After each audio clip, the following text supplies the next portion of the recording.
Uh, Mrs. DeBevic's not on, but I don't see Carla.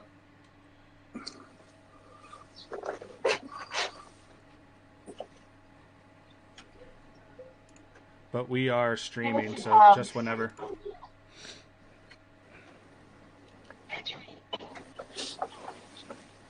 Hey, She's on. Hi, Carla. Hello. How are you? I'm okay. Good.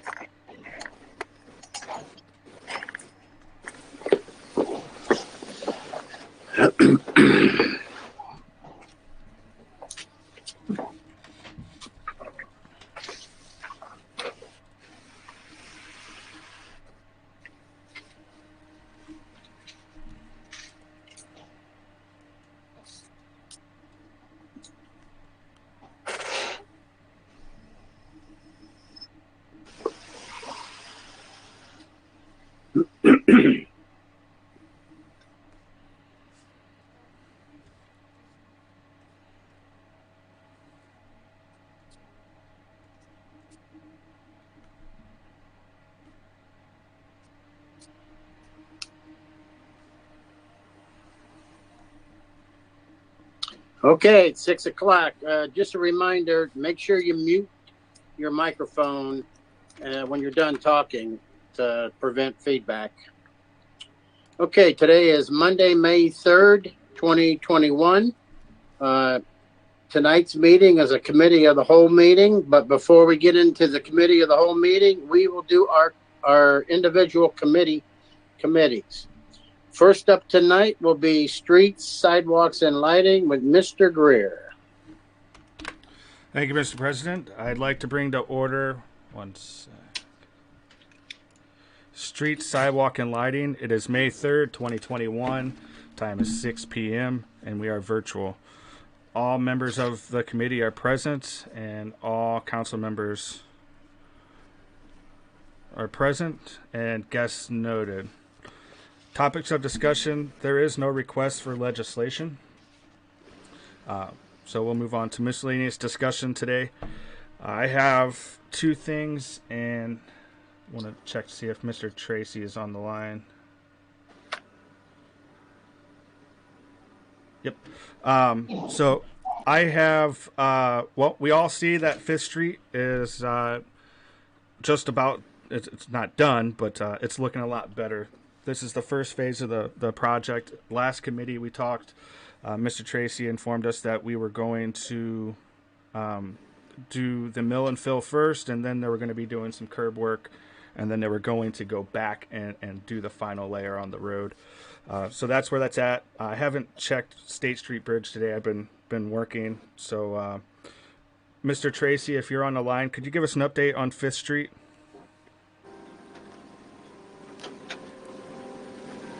Yeah, sure, I can do that. I spoke with Roland today. They plan to start working on the curbs on Fifth Street for the next 2 or 3 weeks. They'll be doing curbs and sidewalk repairs. Then after that's all complete, we'll put the surface course down. So probably looking at least a solid month of work left to do, but it's much more navigable now with the intermediate course that's down. There'll be a total of 3 inches of asphalt that gets milled and filled by the end of the project. The bridge, after they're able to get the surface course down, they will then change their traffic pattern to have all the motorists travel on the outside lanes, the curb lanes, and then they'll start working on the. They will continue to have traffic flow through all the projects at all times and just be flagging and things for all different phases of the project. Okay. And you said that the sidewalks and curbs would probably be 2 or 3 weeks, but we're looking at another month, approximate, with work all together. Yeah, it's approximate. I mean, even they couldn't give me a nailed down a timeline exactly. Just like today was a wash, so it kind of weather's going to be dependent, and what other jobs they have going on will be dependent. With that, Central Avenue from Goodrich to State Street, the curbs are in, all the aprons are in except for one apron, and they're working on the Goodrich portion now. And Romig Avenue, the dead end off of Elmwood, they are working on finishing up. I think it's ready for intermediate course now. I think it's the base is in. So they're making some serious improvements, some serious headway right now with these. This is the good part of the project because you get to see some of the outcome of all the inconvenience that's been going on for the last couple years. So Right. There's a lot going on. We talked last week. I sent you an email about residential roads. Is there an update on any of the residential road program? I know you responded with, I believe it was mayor put it out in the newsletter today too as well, about 7.5 miles of lane miles being done this year. Do we have an update on any of the residential stuff yet? Well, it's actually 7.5 miles. Okay. So it's actually over like 15 lane miles approximately, and but that includes our AMATS projects and the residential paving. The residential paving, I believe, I don't have it up in front of me right now, but it's right around 8 to 9 lane miles, but I'd have to check for sure. The bid tabulations were supposed to go out to the contractors today. I didn't see it come across. I talked to GPD this morning on it, so it must have not made it out today, so I expect it to go out tomorrow. And I expect to have a legislation request to council by Friday this week. I'm looking to do emergency wording with one reading for passage on the 25th of May. Both the chip and seal contractor and the hot mix asphalt contractor don't plan on starting anything until at least the middle of June or later. So there's not a huge rush outside of having this all approved before that. Right. They're able to start. Okay. I just know there's a lot of people wanting to know if their road's on that list. Yeah, we'll put a press release out once everything's approved, but I just want to make sure everything gets through before you start throwing names of roads out. If something were to fall through the cracks, then there could be some upset residents. We want to try to avoid that if possible. Right. Understand. All right. Awesome. Thank you for that. Just for here, I'm looking at an email from the mayor. It was 7.5 miles of roadway. I think all council got this, and he said it represented 6% the total of 6% of the total roadways here in Barberton. So that's quite a bit actually for 1 year. I don't have anything else. Is there any miscellaneous discussion for the committee members? See none. Any miscellaneous discussion? The committee or department heads? Mr. Heidick? Thank you, Chair. Director Tracy, I know you showed me that you were working on kind of an live action model of streets versus what we've done, what's in the future, how we've leveraged things. Is that going to be updated once we get the new street residential program done? Yeah, so once I get that all finished, I know the dashboard part of it I have done. I have GPD updating the actual map. I plan on posting that stuff on the website, so there'll be a place to go and take a look at those items. It's not an interactive map, it's a PDF map, but it'll be color-coded by years and show the roads that have been paved and some of the future AMATS projects and things like that. Thank you. That partial dashboard there, I think, was a really nice thing. I can't wait to see it. Yep. Mm-hmm. Thank you. Is there any other miscellaneous discussion? Hearing none. Do I have a motion to adjourn? Motion made by Mrs. Fry and seconded by Mrs. Angela. We are now adjourned at 6:07 p.m. Okay, thank you very much. Next up is Environmental Health and Social Services with Mr. Jaber. Thank you, Mr. President. Environmental Health and Social Services meeting May 3rd, 2021, virtual. Time is 6:08. All members present. Other council members are virtually noted through Mrs. Price. Thank you. And we have one new request for legislation. This one I was honored myself to request this for Summer. Summer just passed away. She was a known dog in the area, in the city, and also surrounding cities. And very, very sad. John also says he spoke to Mrs. Friday about it, and he says he talked to her about it, and I hope we get all on board for this. Like I said, very hard for me to speak about this because I've known Summer for over 20 years now, and John and Laura. Laura just passed away last year, and I said this one hurts just to the heart. You know, it's very, very sad to talk about this, but I'm requesting this, and like I said, I'm honored to do it, and hope we can get this motion for it. So, any questions about this from committee? All right. Motion for it. I'll make a motion. All right. I think I heard Mr. Griffin first. I will second that. All right. And second, Mr. Haddock. And vote is passed. Thank you. Mr. Chig asked for the vote there. We had a vote. Go ahead. You have to ask for the vote. Yes. Vote. Vote. Aye. Aye. All right. Motion. Thank you. Again, like I said, it's the kind of motion, I get a little emotional with that because I've known Summer for so long. And again, thank you. I appreciate it, guys. All right, open this up for miscellaneous discussion for committee members.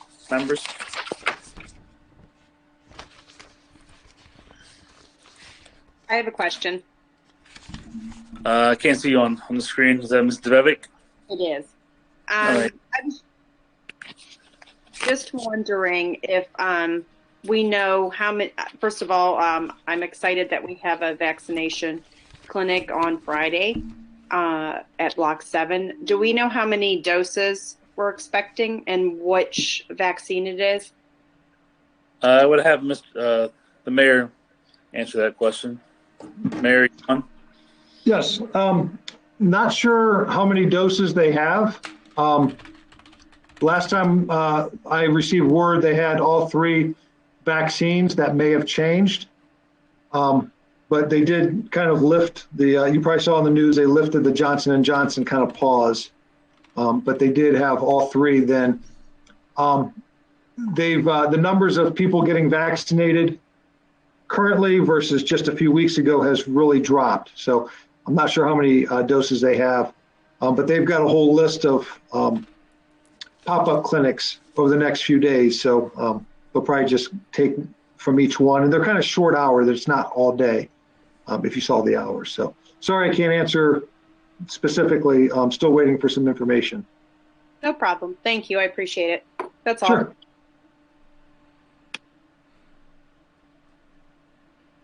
Chairman?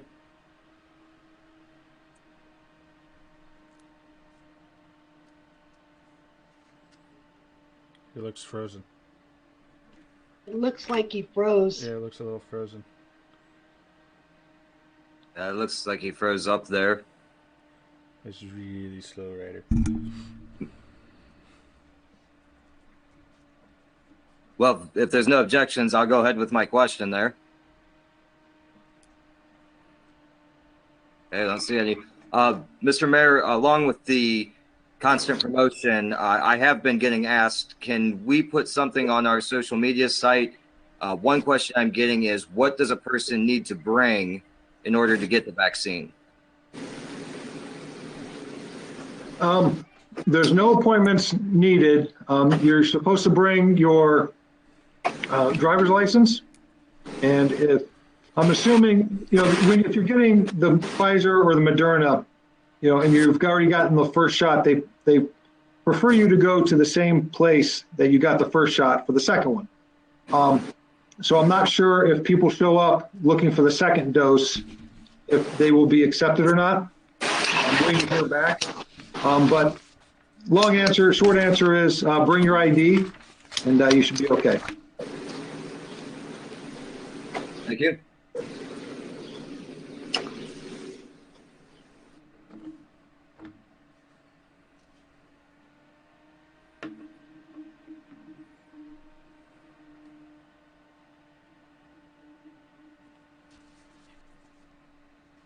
Did we lose Mr. Jaber? Yeah. wonder if his. I don't see him on this other screen either. I don't see him at all. I think we may have dropped him there. I can. It's showing that he's offline. Yeah, it's showing I'll us try all. to call him. I'm showing he that he's joined. trying to get back on. Just There we go. There he is. There we are. I'm back on. Sorry about that. Technical difficulties. All right. The last person I saw his hand up was Mr. Heidick. Did you have a question, Mr. Heidick? Yes, Chair. While you were gone, we did have an answer. The mayor answered that you should bring an ID to the vaccination clinic at Block 7 Friday from noon to 6. The question was, what does a person need to bring? So we've got that answered there. Thank you very much, sir. I appreciate it. All right. Any other miscellaneous discussion? Questions? All right. Hearing none. A motion to adjourn, please. So moved. Oh, we'll say Mr. Heidick this time first. Okay. Thank you, sir. Griffin, thank you. And we are adjourned as 14, please. Thank you.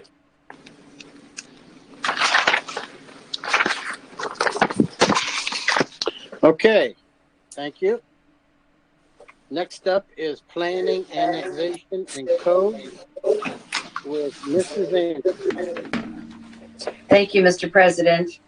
I would like to bring to order the Planning, Annexation, and Codes Committee meeting today, Monday, May 3rd, 2021 at 6:15 p.m. And we are meeting virtual GoToMeeting. All members of the committee are present along with all other council members and guests as noted. Topics of discussion. We have no legislation requests. Miscellaneous discussion. I wanted to report back to council.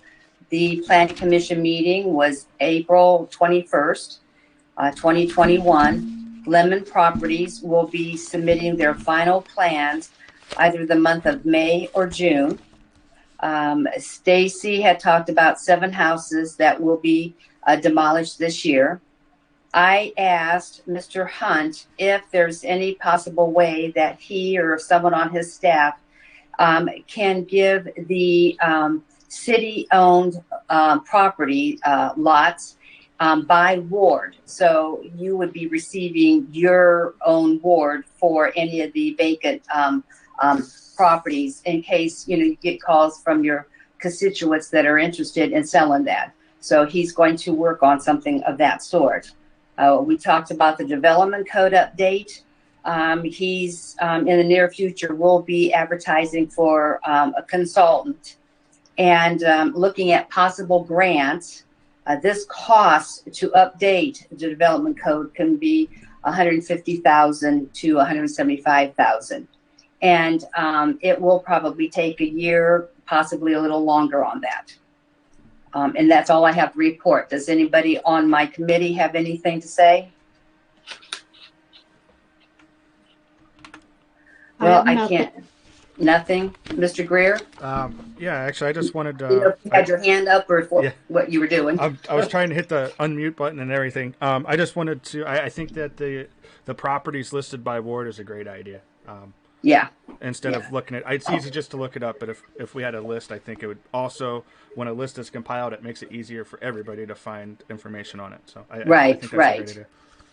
And then we'll have to make sure the at-large, they get all of the awards. Mm-hmm. It's just easier because that's what you do. You go and you can talk to the people and find out what's going on. So hopefully we'll get that in the near future.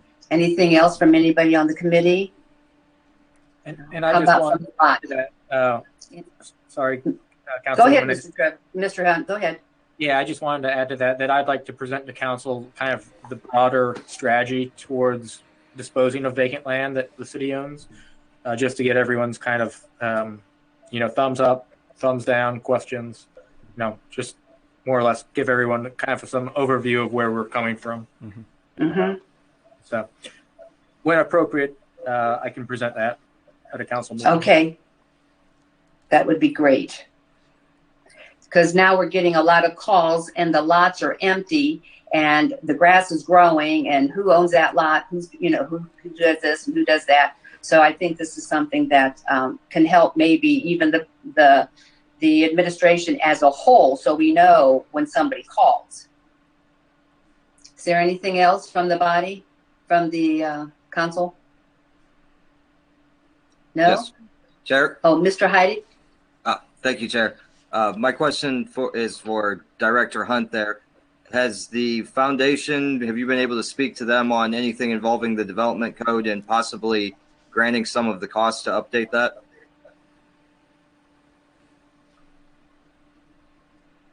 There haven't been any in-depth conversations with the community foundation. That is something that we've kind of loosely mentioned, but I didn't want to approach them until we had the kind of a proposal in hand. So we are nearly complete with that. I have a draft that I'm still working on tweaking a little bit. So that will be a follow-up conversation. Thank you. Anything else from anybody? No? Do I have a motion to adjourn? I'll make a motion. I'll Mr. second it. Medges? And seconded Mrs. Coburn. And we are adjourned at 6:19 p.m. Thank you. Thank you. Next up is Finance and Personnel with Mrs. Fry. Thank you, Mr. President. It is 6:20, and we are bringing the Finance and Personnel Committee meeting to order. We have one piece of it's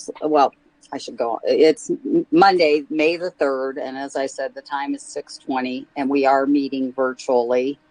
And all members of the committee are present, as well as all council people and guests, as noted on my agenda sheet.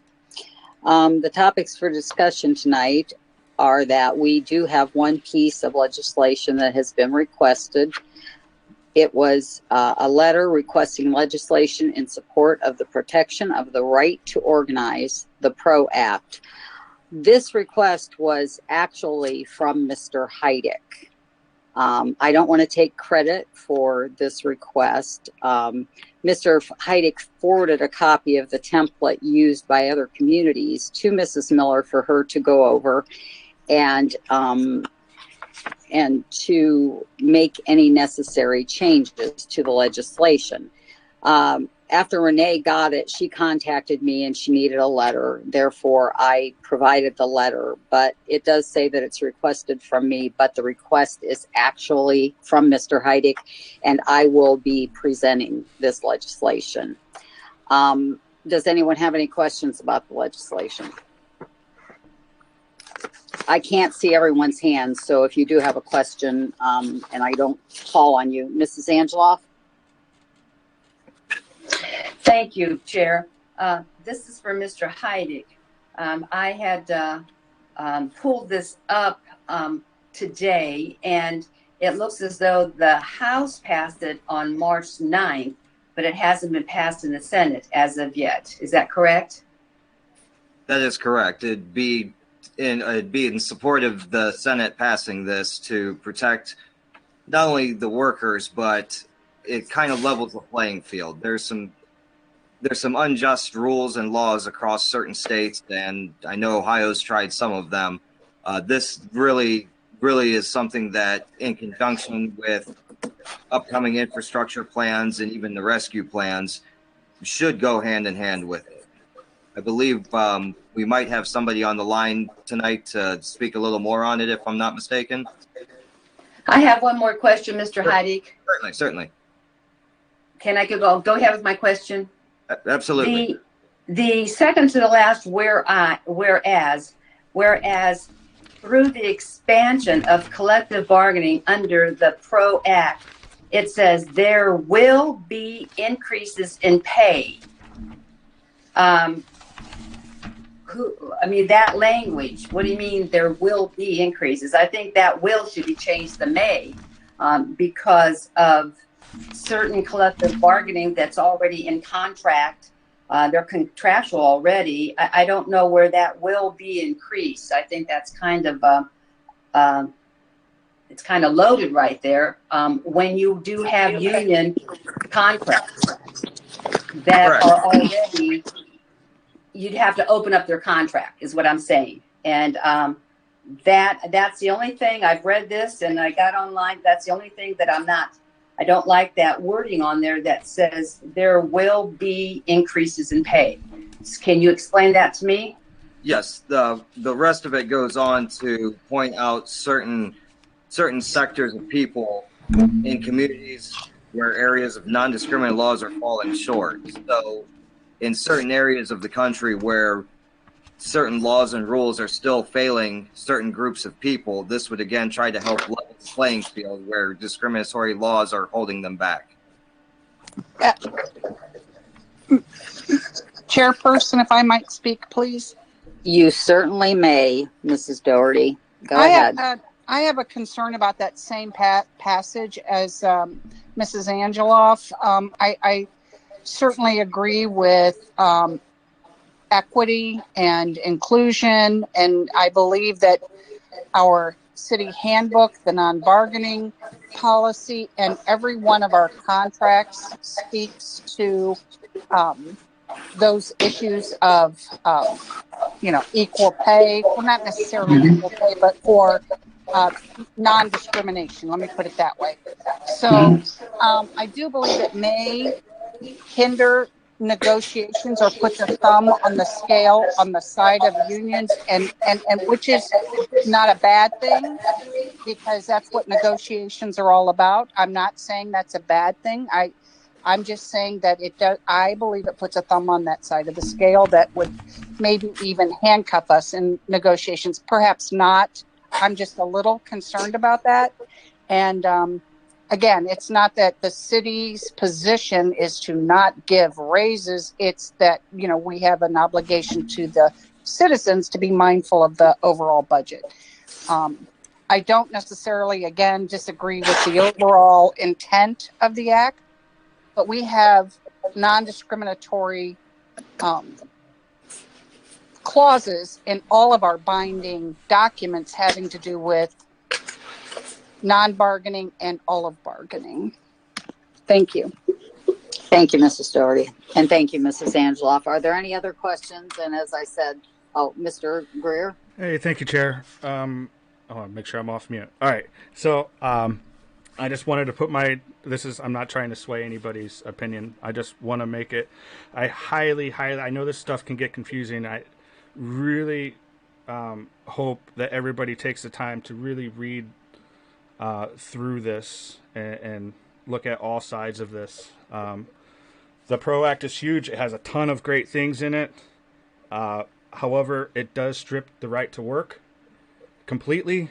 It's for those that might not know what it is, that means that workers currently are not bound to join a union when they join a company. This strips that and forces them to join a union.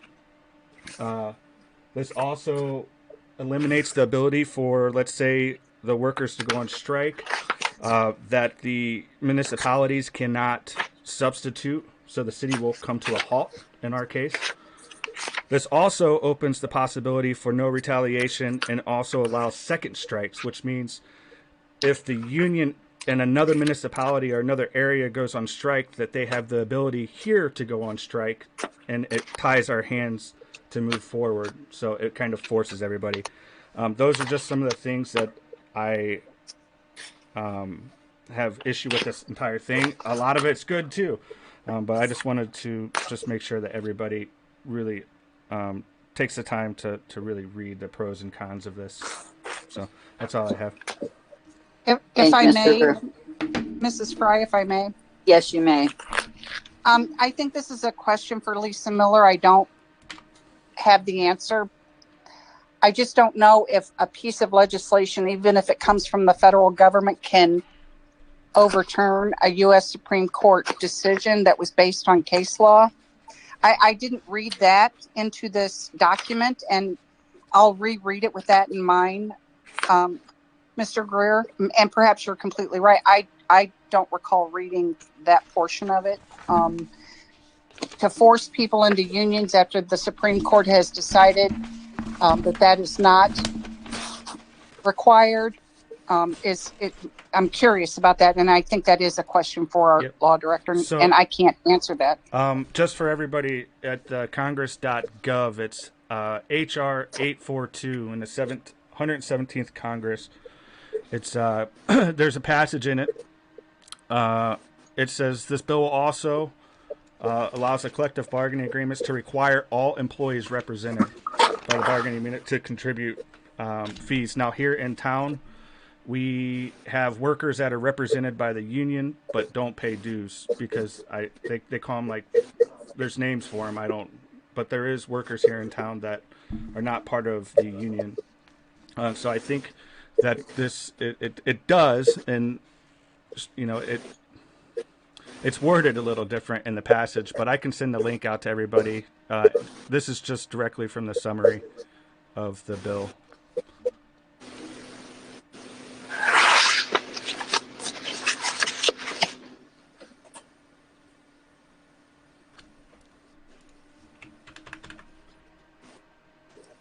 Mr. Greer, are you going to copy Mrs. Miller on that as well? Yes, Chair. I'll make sure everybody in council and Mrs. Miller and all the department heads have it too. You can search it up on online, but I'll send out the link too. And I have to assume, but don't really want to, that the federal government portion that created this bill understands the law much, much better than I do. So if I could just put that out there. Yeah. Oh yeah. They yeah. So. I was reading up on it. It's highly unlikely to make it through the Senate, just from filibusters and stuff. But you know, it is a huge overhaul and it has great things in it. But there's some other things that they're trying to abolish too, which 27 states, over half of the states in the United States, have right to work. And it's, threatening that, which is my main concern. But that's all I have, Chair. Thank you. Thank you. Does anyone else have any comments about this piece of legislation? And if you have, I can only see certain people. I don't see any hands up. So if somebody has a question and I cannot see you, please just speak up. Okay, hearing none. I'm sorry. This is Mrs. DeBevick. Okay. Mr. Heidick, did you say that someone was on the line to discuss this? I see caller 2, but I didn't know who it was there. Okay, we have a citizen addressing council. In our committee of the whole meeting, it'll be Dave Prentice, and he is from the Tri-County Regional Labor Council, and he'll be talking about that. Thank you, Mr. Medges. Do I have a motion to bring this out of committee or not? Can he speak about it now? Or does he have to speak about it during? I don't even know if he's on the line yet. Okay, gotcha. Well, I'll make a motion. I'm sorry? Caller 2 is Patterson. Okay, thank you. Mrs. Fry? Yes. I'll make a motion to bring it out of committee if we commit to at least 2 readings, so we have an opportunity to do some research and listen to Mr. Prentice speak about it. Okay. I was looking for Mr. Heidick. Did you ask for reading? Finally got my call. Mr. Heidick, can you hear me? I was asking if you had asked for 1 reading, or would you agree to the 2 readings? I would agree to whatever the committee decides for readings. Yes. Okay. All right. I saw somewhere that somebody asked for 1 reading. I was thinking it too. Okay. This is Mrs. Dave Fry. Prentice. I'm on the phone. Mrs. Dave Fry. Prentice? Yes. This is Dave Prentice. I couldn't get on, so I called the number instead. Okay. Okay, Mr. Prentice, if you want, you can give us a your talk on this subject right now while we're still talking about it in committee. You can have 5 minutes to talk about this if you'd like right now. Okay, it won't take that long. First of all, my name is David Prentice, and I'm the Executive Secretary Treasurer of Tri-County Regional Labor Council, and I bring you greetings from the 48,000 that have been retired members that represent in Medina, Summit, and Portage County. Now that the House of Representatives has approved the Protecting the Right to Organize Act, called the PRO Act, by a bipartisan vote of 225 to 206, the passing of this legislation would finally begin to level a playing field that is unfairly tilted towards big business and management, making union organizing drives and election unreasonably difficult. I'd like to also mention that Summit County Council has approved this legislation, the City of Akron has approved the legislation, and the City of Brunswick has approved the legislation, and Colga Falls is going to follow suit here in a week or so. For more than 50 years, the rights to organize a union have been chipped away in a systematic attack on the working people of the nation. Current polls show that more than 60% of the workers polled would join a union if given the chance. Make no mistake, the union workers build America, build its highways, build its bridges, build its skyscrapers, and build its factories. The union worker never asks for a thank you or a pat on the back, just a fair wage for a fair day's work. Yet conservatives would have people believe that unions and their members are public enemy number one, when in fact America has never had a better friend than a union worker. Union representation is the cornerstone of our middle class and has empowered generations of American workers to organize and bargain collectively for better wages, benefits, safety, and fair treatment in the workplace. The PRO Act is arguably, boy, I struggled with that word, arguably the most important and sweeping labor legislation since the 1930s.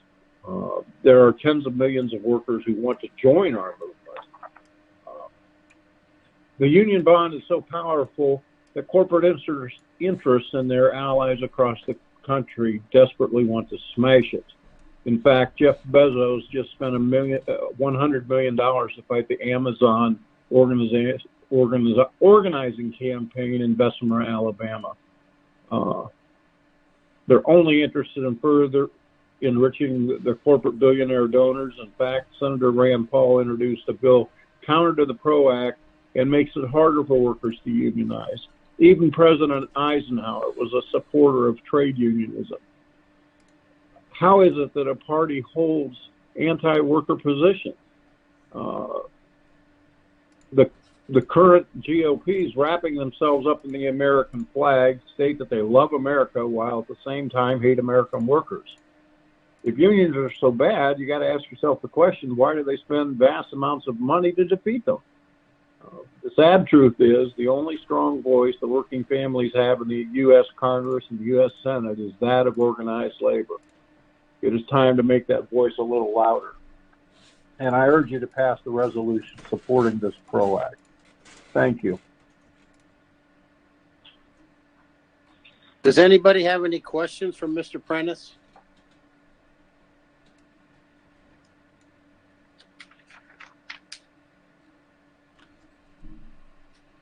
Okay, thank you, Mr. Prentice, for coming online with us. Okay, I'm sorry I couldn't get, I don't know why my GoToMeeting link doesn't work, but I use it all the time, but I just couldn't get through. That's okay, but we appreciate you calling. Okay, thank you for your time.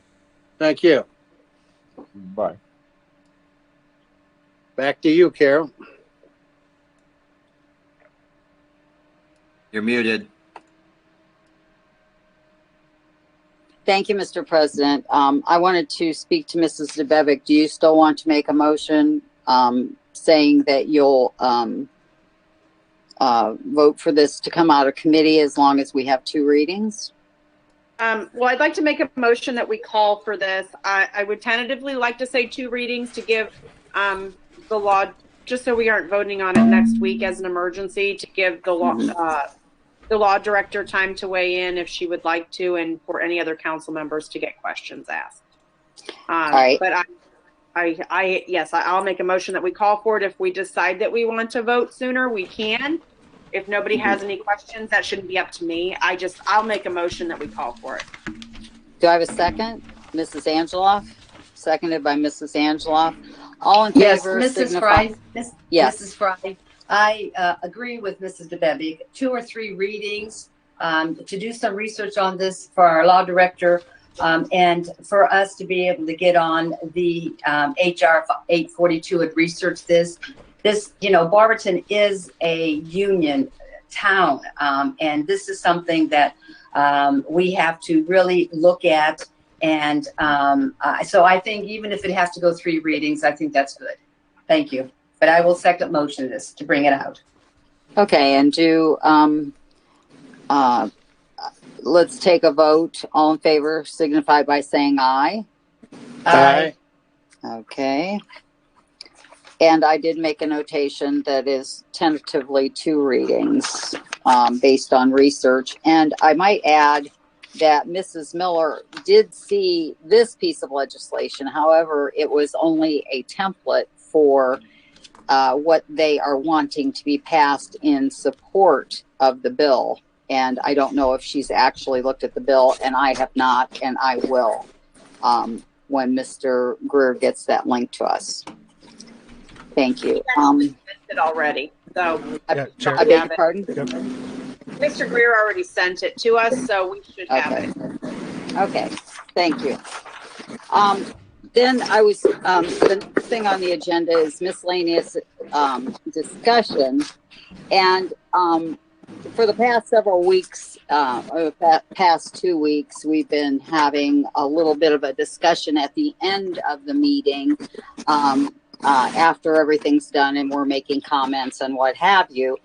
And I just wanted to do my report now on the American Rescue Plan, because I got a email this afternoon saying that we are not going to meet this week either.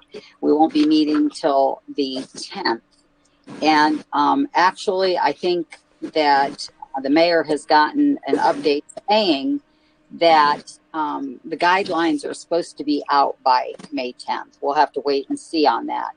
But I was going through my folder that I have created for the American Rescue Plan, and I had attended a webinar about this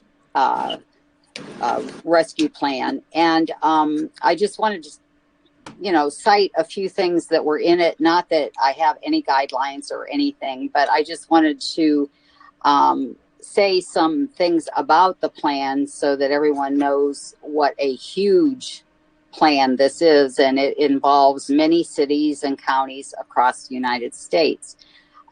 This particular American Rescue Plan became law on March the 11th, 2021, and 19,000 cities are entitled to these federal grants. There is $130.2 billion being spent on this rescue plan, and it will be split between cities and counties. There are some regulations about what it cannot be used for, and this was so early on, this webinar, that they didn't really know much. But one thing was clear: it could not be used for pension liabilities to shore backup pensions within cities for their workers. The states cannot make any tax cuts. They are going to have business loans. I don't know if that's a part of the American Rescue Plan, this one specifically with the 16 million, but there will be grants for restaurants and theaters and other businesses that had to close during the pandemic. And they gave the advice that before using the rescue plan funds that cities and counties and whoever should apply for grants prior to using funding from the American Rescue Plan. And another notation they made was to make sure that the records are in place, and there may be instances that questions arise from Treasury in the future. As a municipality, we should determine how to keep track of the spending and have a separate fund, which you all know that we passed legislation for Jeremy to create a fund for the American Rescue Plan. The spending of this money will not require a resolution or an ordinance. And that basically is all that I thought was important enough to share from this American Rescue Plan webinar. So I wanted to say that if anybody does have suggestions or ideas about how they think the funds could be used, and any idea is valid, since we really don't know what direction we're going to go into, but the more ideas, the better. So if you would please send any ideas or suggestions to either the mayor or to myself, and we will bring it up at our next meeting, which should be May the 10th. Does anyone have any questions about what I've said? Councilwoman Fry? Yes. If I could clarify, I don't believe we'll have a meeting on the 10th, mostly likely the 12th. Okay. They anticipate that the guidelines will come out around the 10th. Oh, okay. So part of the act, the money had to be released within, I believe, 60 days of President Biden signing the bill. Mm-hmm. So that's right around the 10th, 11th. And so they're anticipating the guidelines coming out around that time. And it could be a situation where the money is released and the guidelines haven't come yet. So it's kind of a wait and see, but we're getting the crunch time now. So thank you for that correction. And I should have known that Wednesday is the 12th. And that is the set date that we do have these meetings. I'm sorry, I misspoke. Does anybody else have any comments or questions about the American Rescue Act? Mrs. Fry. Yes, Mr. Flaker. I just want to give council an update. I know last Monday I said I had that webinar on Thursday regarding the American Rescue Plan. I sat in on it. It was put on by the Ohio Budget and Management. Really nothing new from them. They said to probably expect sometime this week for U.S. Treasury to issue the guidance, since it appears May 10th is the due date, quote unquote due date for the U.S. the federal government to get all the funds out to everyone. So the guidance should be coming here shortly from the U.S. Treasury. So just wanted to let you all know that I did sit in on that webinar, but really nothing new since the Treasury has not issued any guidance yet. Thank you, Mr. Flaker. Do you have anything else, or that was all that you wanted to tell us? That's all I have for right now. Like I said, with really no new guidance, there's nothing new to share. Right. I just was sharing some of the facts about how much, was in the American Rescue Plan and how many cities and are, going to be getting some of this money. Does anyone have any other questions or comments for finance this evening? And remember, I can't see everyone's hands, so if you would like to speak, please just speak up. I don't see any hands on my screen. Does anybody have questions that I can't see? Okay, hearing none, do I have a motion to adjourn? Mrs. Angeloff made a motion to adjourn. Do I have a second? I will second it. Thank you. Mrs. DeBevick seconded that. And we are adjourned at 6:48 p.m. Thank you. Thank you. Okay, we have a special rules and marketing and development meeting with Mr. Griffin. So it's all yours.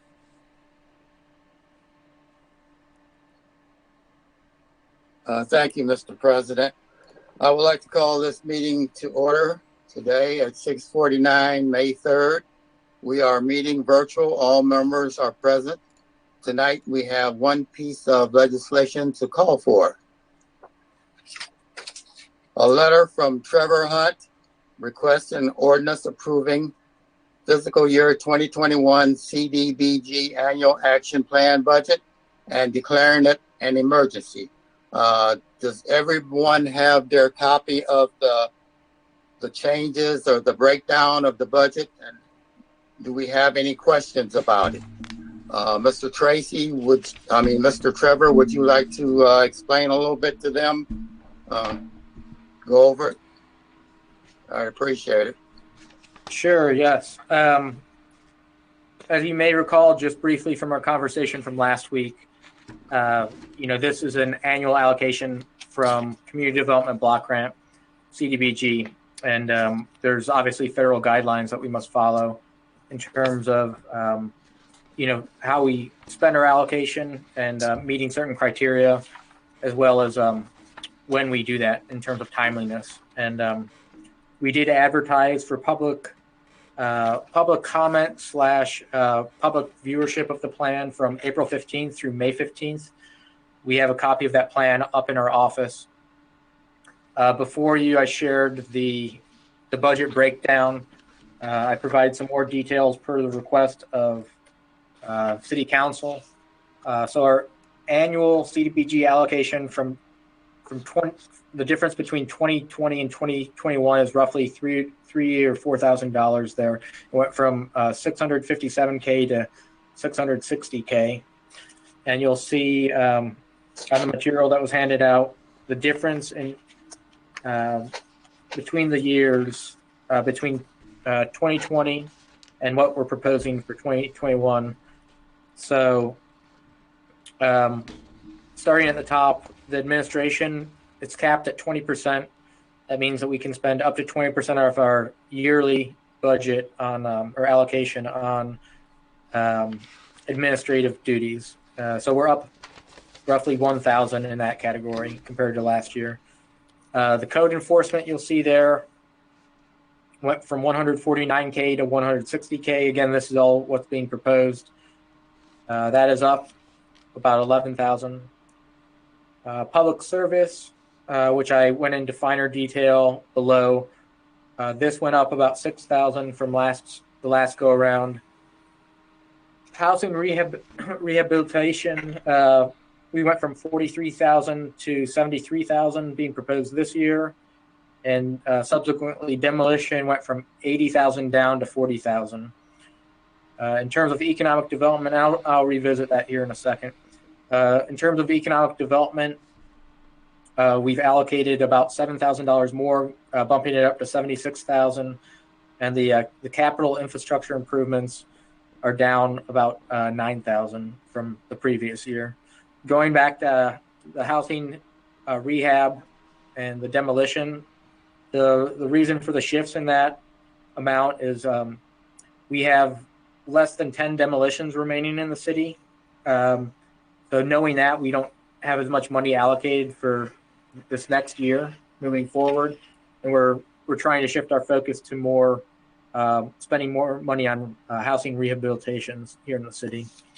So that might be kind of the major difference that you see there. And then in terms of the capital infrastructure improvements, we did allocate in our general budget, we did allocate under the planning for infrastructure. We did more than double our allocation this past year for infrastructure. So that's the reason for the slight decline there. In terms of the public service details, you'll see the line by item breakdown from fiscal year 2020 to the proposed 2021. Mostly all across the board, actually, the allocations went up, and we still have some discretionary allocation based on based on program needs, where we can spend about an additional $12,000 for public services here in the city. So those are the differences. Hopefully this answered some of the questions from last week. Again, we have the plan available for public viewership in our office. That was advertised in the paper. And yeah, I'm welcome to any questions here. Thank you, Mr. Hunt. Do we have any questions from the body or the committee? Mr. Griffin? It's Mr. Griffin. Yes, sir. Hey, this is for Trevor. The Homeless Outreach Community Support Services. How are we doing with that? The last I know, we were just looking at the contract for them. But have we entered into contract with that community homeless outreach organization? Yeah, we have. I would have to go through the files to tell you how much money we've spent. I know that the contract was signed. You know, part of the, I guess it's not confusion. It's more so the how we play this year's allocation is that we're so close to when last year's allocation came through. If you remember, it was about 9 months ago. I was before council. Melissa McFadden was here at the time asking for the annual budget for last year. So in terms of spending, we have a lot of catching up to do, but it's just kind of the nature of the beast. But to answer your question, Councilman Greer, that we do have a contract signed, and some of those more finite details of how much money we've gone through, I can get to you. Awesome. Do you know what organization we contracted with? If you don't know offhand, I can look at. I do remember it was in an email somewhere. I just seeing if you knew it offhand. Yeah, that I can find for you here. Okay, that's all I have. Thank you, Mr. Hunt. Do we have any other? Mrs. DeBevick. Thank you, Mr. Griffin. So I spoke with Mr. Hunt a little while ago, and I just wanted to share with council, a couple of things about the CDBG budget. So the public comments period is from 4:15 to 5:15, and since the public cannot join our meeting and comment during this, generally we have visitors in the gallery that will ask questions and share information. But without that interaction with the city council, I think it's even more important to honor the 30-day public comment period. I'm concerned that we're going to call for this evening and vote on the 10th to pass this, and we didn't even wait the 30-day comment period. It's like a slap in our constituents' faces. I also wanted to point out that, and I also pointed this out, I didn't have the information with me handy when I spoke with Mr. Hunt, but in the Code of Federal Regulations, and the code is 570.431, it's citizen participation.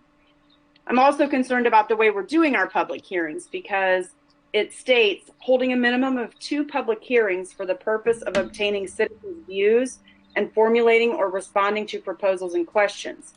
Each public hearing must be conducted at a different stage of the CDBG program.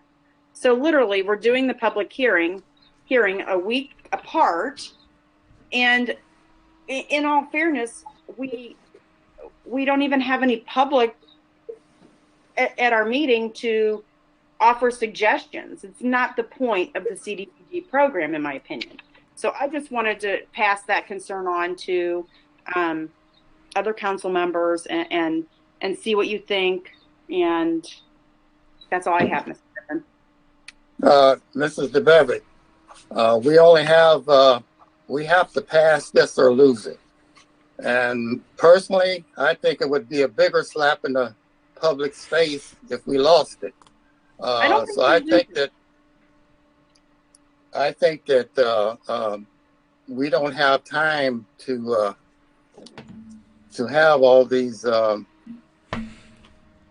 hearings as required. I don't think so. Am I correct, Mr. Hunt? So the way that works is that we would get dinged on our potential allocation moving forward. So yes. If it's late, it's a kind of a reflection on at the end of the year that we're in their risk analysis, that we're not holding the standard in terms of, in essence of timeliness. So, the 660,000 that we currently get, that could be affected moving forward, meaning we might not get that share or that percentage of share that we'd get moving forward. It just puts us more at risk. So I don't necessarily know if they take away any money from this cycle, but definitely moving forward, there's a chance of that. Mr. Griffin. Yes, Mrs. DeBevick. Mr. Hunt, can you share with us when you were notified of the of our allocation? I'd have to look back through emails, but it was probably in the beginning of March. I would have to come through each of the emails there and let you know. But it was the beginning of March, and we were under, for those that know CDBG, I know there's probably many of you don't just because it's so lengthy and cumbersome, but we were also under the gun with last year's, with doing our capers, which was due March 31st. And that's a lengthy process. So we, like many other communities, are kind of rushing late to the game this go around because of COVID. So, with Mr. Hunt, in your opinion, then, with that being said, if other communities are under the same umbrella of time essence as Barberton because of COVID, do you think that we're really going to be dinged if we would have a special legislative meeting after the 15th? Like, I don't know that's the risk you run into. So I don't want to advise. I know that we're in the same boat as some other communities, but I don't want to advise there. I do know, just generally speaking, about how our budget's allocated. We keep it very broad, right? Because every time that the finer grain details that we get into would essentially require us coming back before council for any adjustments to our annual budget request. So we keep it broad for a reason, that we don't have to necessarily have to make those adjustments on the case basis. The point being is that I think if this is approved today as is, I generally don't think public comment will sway the allocations too much. And if there is a strong sentiment for a public service program or something else that the public might be greatly influenced by, I think that we have it built into our current budget of how to proceed in a manner where we can kind of shift that around internally, still meeting CDBG guidelines, but giving us the flexibility to make sure that we're not taking that risk, essentially. So, Mrs. Angelo. Thank you, Chair. I think because of COVID, we're not the only one in this situation, but as council, as a member of council, I don't want to take any risks on this. Now, this is CDBG funds, and I think we've been getting them for how long? I think maybe the mayor can say, we've been doing this. I don't even know what the year is. This is for indigent, and this is for low income. And I'm sure the State Department, they don't really know who Barberton, Ohio is, and they don't really know what our finances are and that type thing. But I think that we should not pull them and say, well, we'll wait and see, maybe they won't ding us. Because, like I said, they really don't know who Barberton, Ohio is.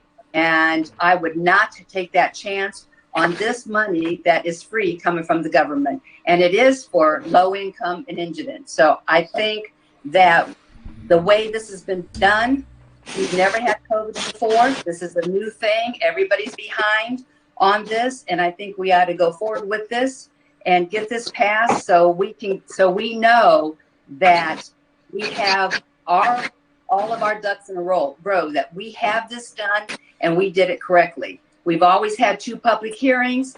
I've been on council starting my 2nd term. We've always had 2 public hearings. So I don't think this is anything out of the ordinary.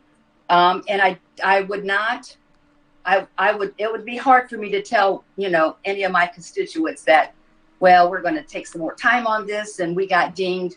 I don't care if we got dinged $1. That's still $1 that we need to get this passed. That's my opinion and only my opinion. I don't talk for the rest of council, but this is a lot of money and this is something that we need to pass. Thank you.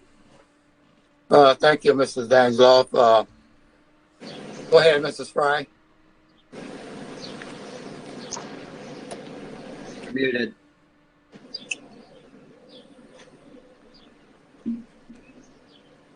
Mrs. Fry, you're muted. Fry. Sorry about that. Thank you, Mr. Griffin, for recognizing me for the floor. I too agree that we should go forward with this. I think Mr. Hunt could tell us that if people are opposed to the allocations, that I think that we can make some adjustments. I don't remember anyone ever in the 10 years I've been on council, I don't remember there ever being a question about the CDBG budget or how it was spent. And as Mrs. Angela pointed out, this is for low to mod income people. It has to be used in those neighborhoods. And looking at the budget, just a quick look and knowing that we have put aside funds for the homeless population, which is becoming a problem in Barberton. I really don't see why we would hold off on going forward with this. If people are really concerned about this and are watching, they can call in, they can email any of their council people, they can email Mr. Hunt. And as he said, the entire plan is in the planning department. If they would want to look over that and,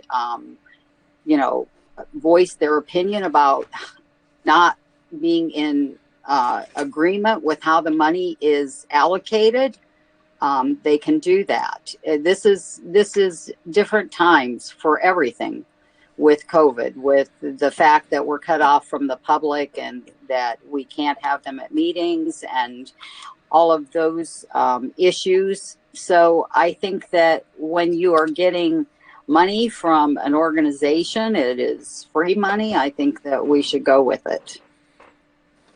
That I pass. Thank you. Thank you, Mr. Griffin. Fry. Yes, sir. Okay, first of all, it's almost identical from last year's outside of the demolitions, and a couple are gone up and a couple have gone down a little bit. So it's almost identical of what we've done in the past. Mr. Hunt? Okay. Mr. Hunt? I'm here, yes. Okay, are you going to do a public meeting tonight on this? No, wait. You can't. That's the hope. Wait. Okay. Can I be heard? Is anybody? Yeah, we got you. I can hear you. So I had a meeting earlier with Trevor and Carla and Thomas, and I'm a little confused because we talked to some very specific things and we were going to follow up and look at the actual federal regulations. So I'm a little confused about what is being discussed right now.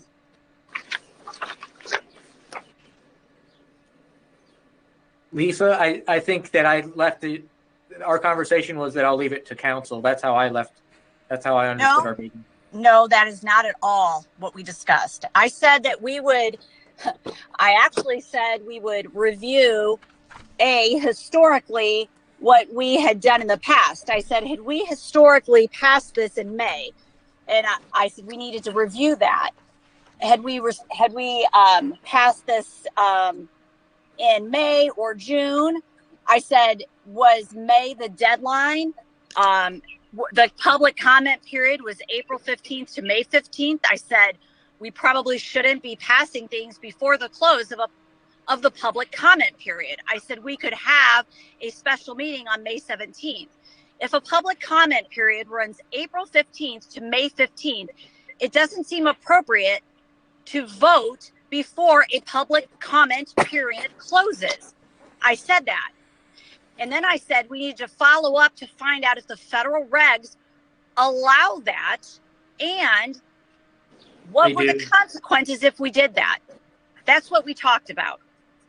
And Lisa, I was very clear. I said I would leave it towards council. I don't, it doesn't, no, council doesn't get to decide whether we are compliant with the federal law. They don't get to decide that. But we are compliant with the federal law. No, I don't know that. I haven't looked at the federal regs.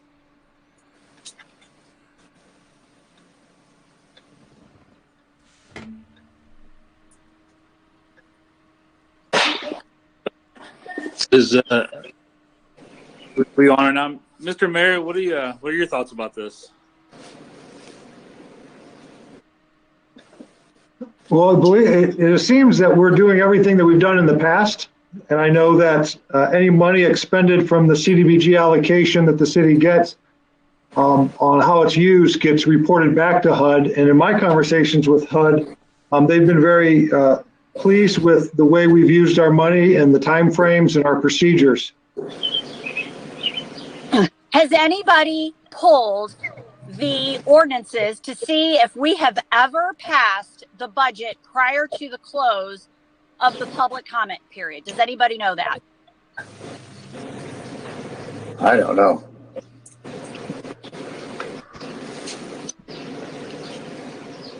I know we have voted on it we voted to pull it out of committee before the second committee or before the second meeting, but I don't know that we have passed it. Right, that's not voting to pass it prior to the close of the public comment period. Well, can we take it out of committee? I have a question. Yes. Mr. Hunt, when is the deadline to turn this in? So it's May 15th. No, I specifically asked you that, and you said you thought that you might get a point or it may not look good going forward if you didn't pass it by May 15th, but there was no hard deadline. That was your explanation. You did not say there was a hard deadline. Lisa, we had the conversation. It's from April 15th to May 15th was the right. comment. That's the public comment period. That's not the deadline to pass it. We would be reduced for timeliness if in fact. You said it may. No, you said it may, and I said, "Where's the federal reg that said that?" You didn't know. Okay, I would have to go through a 300-page book to figure this all out. So I'm not going to argue with you. Right. But well, then that's what you'll have to do. This conversation 2 hours ago, and I told you I'd leave it up to council to determine. No, listen. Yes, listen. I did. Council does not get to decide whether we're in compliance with federal law. They don't decide that. So, I don't know if you were on the call earlier. I saw you just jumped on. I gave my rationale. I said that we can take our risk and worry about being deducted for timeliness, or that our budget has the built-in flexibility. I don't hear that there's any concerns with the overall proposal. Is there fundamentally anything wrong with the proposal on the table? And if not, why should we risk being reduced in the future, not complying with timeliness? So the fundamental flaw is there is a public comment period we're not in compliance with. Okay. So say you can either comply with the public comment period or you can comply with an arbitrary May 15th deadline.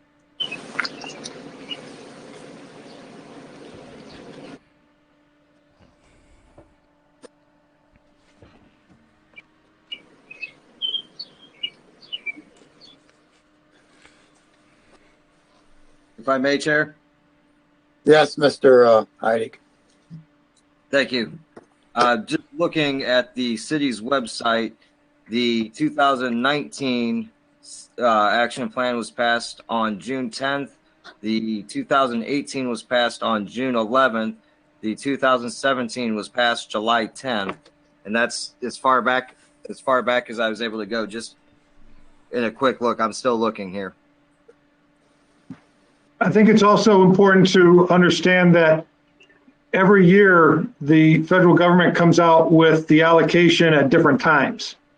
And I know that during the government shutdown and some of those other times, things were pushed back pretty far. So I don't believe there's a difficulty in passing it out of committee, letting it, having a special meeting and having that public comment period. Absolutely. So can we vote to take it out of committee? Yes. I still have a couple of questions before we do any. Okay, go ahead, Heidi. Thank you, Chair. Director Hunt, with the upping of the housing rehabilitation, what is the target and the goal with that additional money from last year? And when I look down at the public service details, available to program based on needs is 12,000 some, where last year was not. And minority contractors capital access program was 15,000 last year, and this year is a 0. So again, this proposal falls very quickly on the heels of our last approved budget.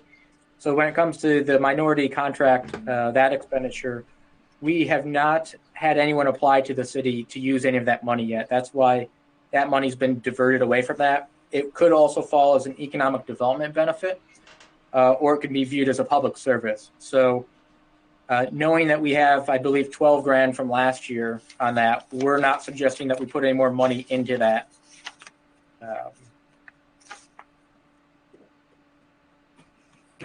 Thank you. And the housing rehabilitation, what is the target, and what are we looking to do with an extra 30,000 in that?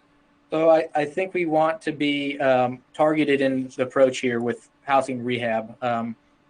We don't want to see as many homes being torn down. I think that we've taken that off the slate. So we'd rather focus on homes being rehabilitated. We work with a couple of different partners, NDS being one of those. I know they're based out of Ravenna, but we worked with them for the past, more than 5 years to ensure that homeowners can have quality home repairs. This is generally, the roof over their heads, HVAC. They're generally larger upgrades. So we're keeping our housing stock fresh and, up to date. So we don't have roofs caving in and other problems with the homes. So. And what body determines whether the house is worth rehabilitating or worth in the demolition category? So, I think that criteria, we work with our home partner at NDS to analyze some of that stuff. And they evaluate income. Again, all this has to be applied to LMI homes. So that's the national objective here, right? So we can't just willy-nilly go out and apply it to a home in, Austin Estates or anything like that. I think it has to meet certain criteria. That's why we have partners, public service partners such as NDS and others. They're familiar with this line of work. So that was my concern with it, targeting LMI, that we possibly be looking at a house on the brink of being condemned and demolished versus actually rehabbing it and salvaging it. And that was what I was curious with, how that's determined. Yeah, so they'll share with us a requester's, a homeowner will usually contact NDS, and then I believe it goes through that process. And, we have to make sure they income qualify and all these other things. I think also too that we can go out, we the city can go out and these topics are broad, as we mentioned earlier, Councilman Heidick. These are broad enough where if they fit different check marks in different boxes, as long as they're complying with the program, there's some flexibility here. But we do depend a lot historically on NDS when it comes to housing rehab. So I can't get into every specific case with you just because, there's a lot out there. So. Right. I was just looking to see where the balance was, who was looking into these things, and instead of just obviously if a house is one side of it's falling over, I don't want to use our CBDG money to put a roof on it or put an HVAC system on it. Mr. Heidi? Yes, sir. I think it goes on the value versus the repair. You're not going to spend, $100,000 to repair something that's valued at $25,000 or something that's past that point. I think it's something along that line, That's what I was trying to make myself familiar with, where a threshold, where any sort of criteria may fall, because that's something that I didn't know and I wanted to be a little more familiar with. Yeah, it's probably I know it's a percentage. I just can't tell. It's a percentage of it, all of that, being on the land bank, a percentage of the value of the house versus how much you put in there and versus how much it's going to be worth after you put it all in there. So, and then it's a lot of properties are deemed, they'll tear them down because it's not worth spending, exorbitant amount of money to rehab them. Thank you both. I appreciate that. Do we have anybody else from the committee or the good of the body or any suggestions? Mr. Griffin? Yes, sir. Before I vote on this and move this forward or not, what are the other council members thinking right now after hearing everything? Miss Nina, Miss Carol Fry, and Miss Joyce, are you guys for this or to move it forward or not? I'm absolutely for moving it forward. The HUD checks and double checks every dollar we spend in this. So I'm absolutely for us pulling it out of committee and following the proper procedure to get our money. And I do too, Mr. Jaber. This is nothing new. We get CDBG funds. We're very grateful that the government sees that this community needs those funds. I will be voting yes for this. I will not take a chance that we might get dinged. Like I said before, I don't even care if it's $1. No, I won't take that chance. We used to get over $1 million, and over the years, it's come down and come down. Yes, I will be voting yes for this. Thank you. Thank you, Mrs. Angeloff. Do we have any more comments, remarks? Mrs. Fry.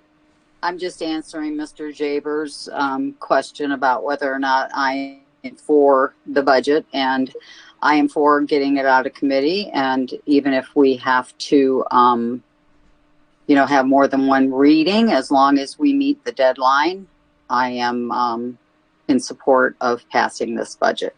Thank you. Thank you. Thank you, Mrs. Fry. Mr. Greer and Mr. President. Yes, Mr. Griffin. Okay. Yes, sir. Hey, so I just want to add that I don't think that the money was ever in question with this thing. The plan, I don't think that was the case at all. We're talking about it. First off, I just respectfully ask that we have a plan in place before this is even called out of committee. We talked about a special meeting, like say the 17th, but just I would hope that the committee and the administration could get that in stone before it's even called out of committee, instead of this coming out of committee and then worrying about it later. I would like to see that set before it leaves committee. If we, again, I don't think anybody's arguing the money here. We're getting it, and we're worried about getting in trouble, getting dinged. I'm worried about losing it, not complying with a federal mandate with the hearing thing. So, we could get dinged for being late, or we could lose it all for not even complying with the regulations to begin with. And I just, the budget, yeah, we need this. This is a yeah from across the board. But I would like to see something set in stone before it's even called to committee. So everybody knows, everybody's on board when a special meeting is gonna happen. That's all I have. Thank you. Thank you for your input, sir. Thank you, Mr. Greer. Well, can I have a vote on the rules committee? Mr. Chairman, Yes. I have one last question for Director Hunt. If something were to need to be changed, can this be amended in, let's say, 3 months? It can be. Thank you. I need to be, yes, I need to be very clear. I am saying, unless the federal regs are shown to me to prove otherwise, the vote should not be taken until the public comment period closes. Is there anyone who does not understand that? Right, but are you saying we can't bring it out of committee until after? Absolutely not. No, I think the mayor's proposal, what he had talked about was very clear. So what the mayor had discussed was, I am in agreement with him, but there were other people saying other things, and I just wanted to make sure that everyone understood. Yes, ma'am. And I'm not offended here. I'm just telling you my route would be forward. So Lisa, I know that we had that discussion a couple hours back, but I told you that I was going to pitch it to council to proceed because there's too many unknowns, quite frankly. I guess on both ends, but particularly not knowing when a meeting would be called, a special meeting would be called for post May 15th. So. Well, let me be very clear. We don't pitch things to council without knowing what the law is. Allow me to ask.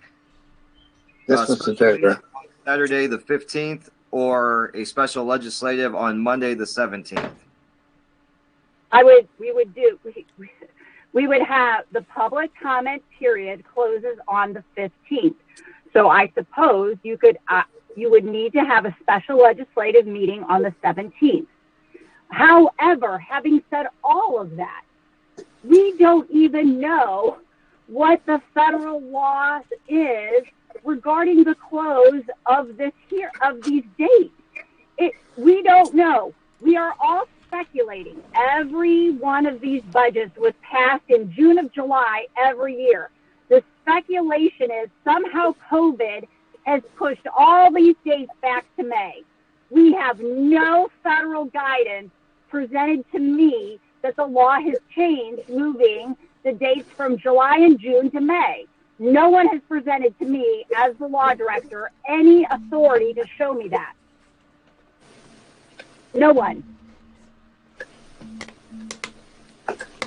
Thank you, Ms. Miller. Mr. Griffin, after hearing Mrs. Miller's facts and stuff, I think we should not pull this out of the committee and just hold on to it and see what we can do without it for now.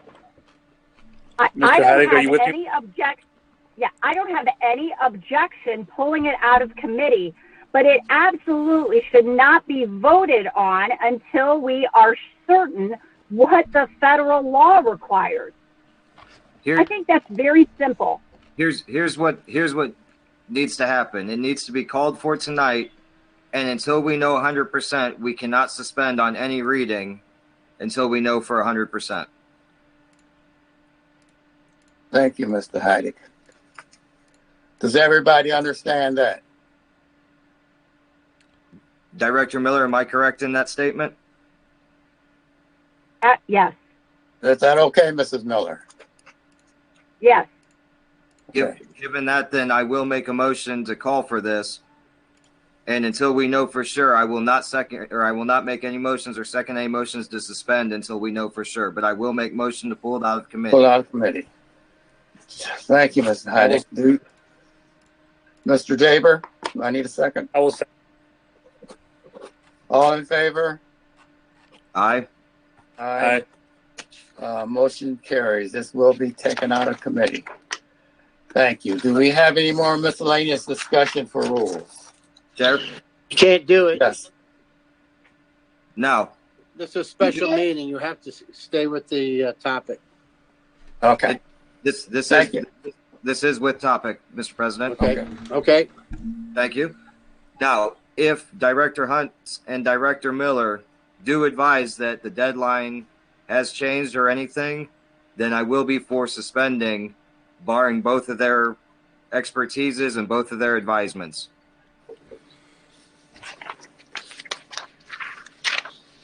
Chair. Okay. Thank you. Chair, Does anyone else? This is Mrs. DeBevick. I have one more question. It's actually about the CDBG budget.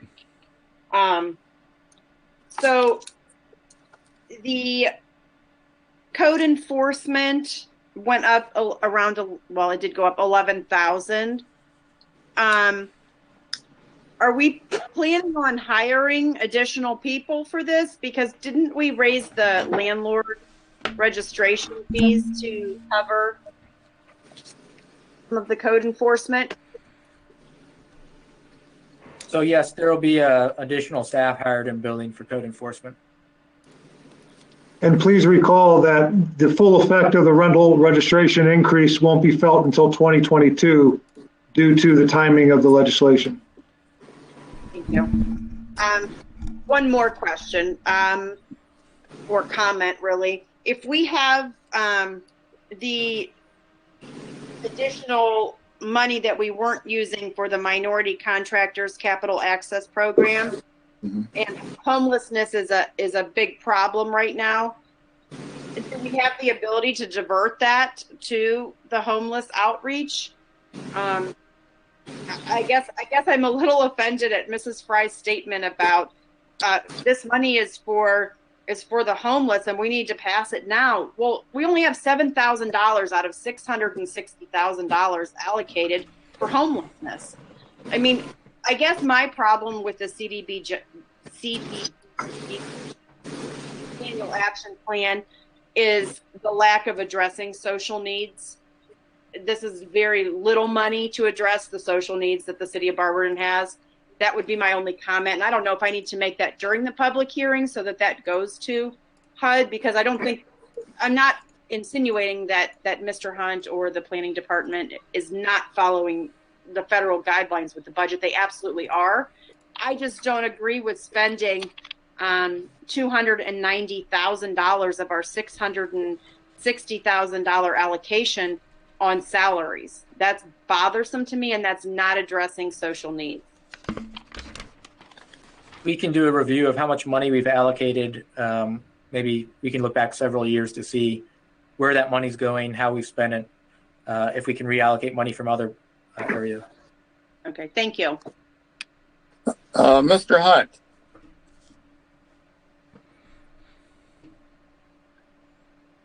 A question here.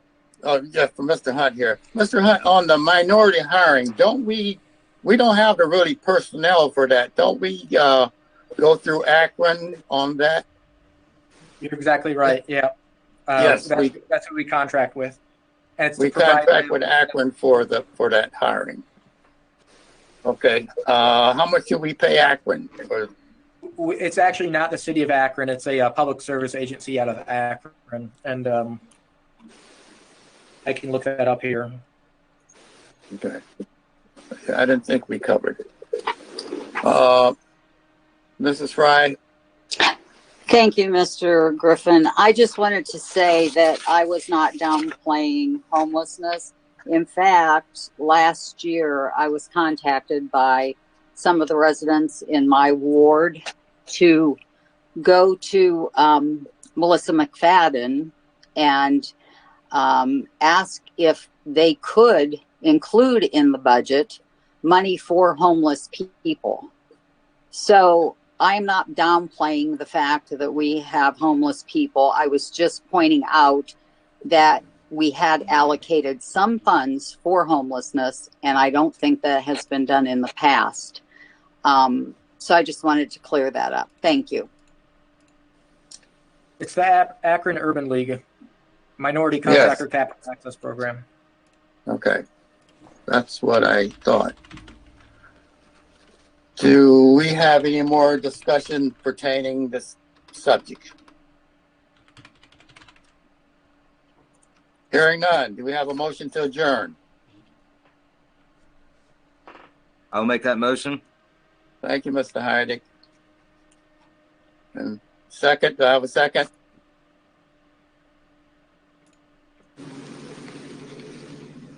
You're going to have to second it. He's not on. Okay, I'll second. All in favor? Aye. Okay, we're adjourned at, I forget what time it is. 7:33. 7:33. Thank you.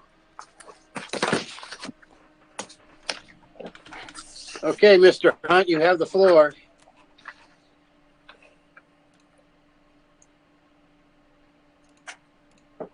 Just when I thought I was done. Yeah, so I guess, are we calling for a public meeting? Yes, sir. So, yeah, this is our public meeting for the annual action plan for CDBG. I'll review what I just went over. This is part of a 5-year consolidated plan. We're in year number 2 of that 5-year consolidated plan. And the proposed action budget for 2021 is $132,000 for administration of CDBG program. And that would be mostly administrative tasks and also some of the salaries here in the planning department. The code enforcement is $160,000, and that is that's the city of Barberton will partially fund the building department to provide inspections and take necessary actions for property maintenance in the LMI areas to eliminate slum and blight. Public service, the proposed budget there is $64,277. That's broken out into several public service agencies. Bear with me.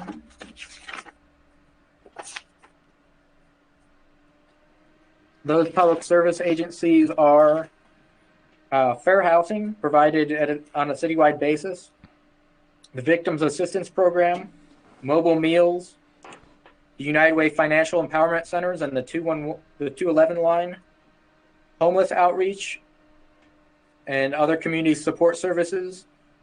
And those are all apportioned. I won't go through those line item by line item, but those are the general programs that receive the funding. Going back to the annual budget, we have $73,000 allocated for housing rehabilitation. This is to provide lead abatement services, home weatherization activities, and low interest loans to low income homeowners to create, maintain decent, safe, and sanitary housing. In terms of economic development, we have $76,240, and this is assistance to eligible Barberton businesses for economic development purposes. In terms of capital infrastructure, we're allocating $115,000, and this is for infrastructure improvements in LMI areas. And acquisition and demo, we've allocated $40,000.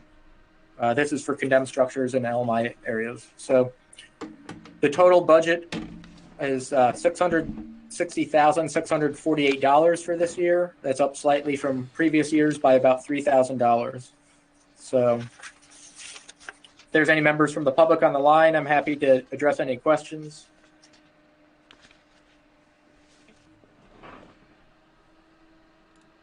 Mr. Hunt? Mr. Hunt? Yep, please go. This is Mrs. DeBevick. I just want to clarify whether or not I needed to ask my questions and make my suggestions during this portion of it so that it goes to HUD, or if you will take it from our Rules Committee meeting. You can go ahead. So I need to ask the same questions again? I don't think that you need to do that now. They just want to make sure that we have had a public meeting to address it.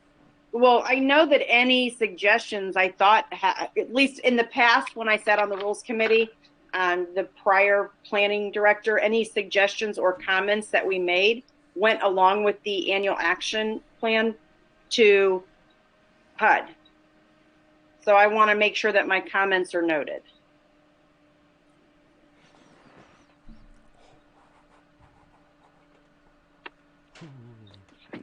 So this is being recorded, is that right?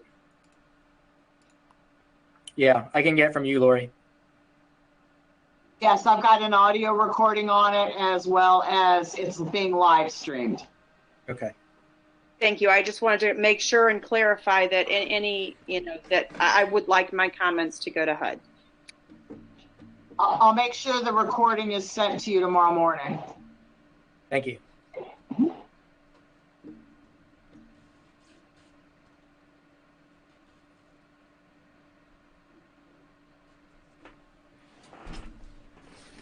Is there any more questions for Mr. Hunt?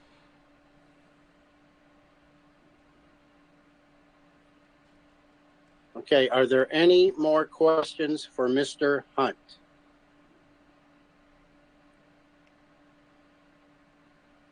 Are there any more questions for Mr. Hunt? If not, this meeting is over and we'll go right into our committee of the whole meetings.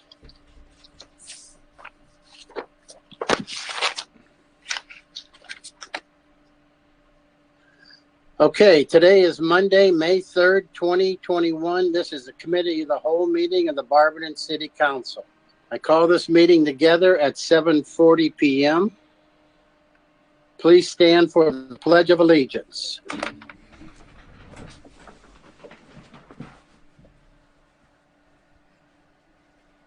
I pledge allegiance to the flag of the United States of America and to the republic for which it stands, one nation, under God, indivisible, with liberty and justice for all.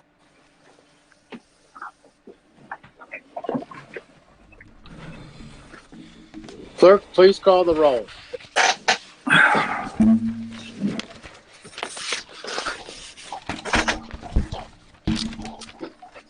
Mr. Heidick. Here. Mrs. Debevic. Here. Mr. Greer. Present. Mrs. Angela. Here. Mr. Griffin. Here. Mr. Jaber. Here. Mrs. Coburn. Here. Mrs. Fry. Here. Okay, Mr. Bridges. Okay, are there any other citizens addressing council? No, he spoke during the committee meeting and that was all that we had. Okay, thank you.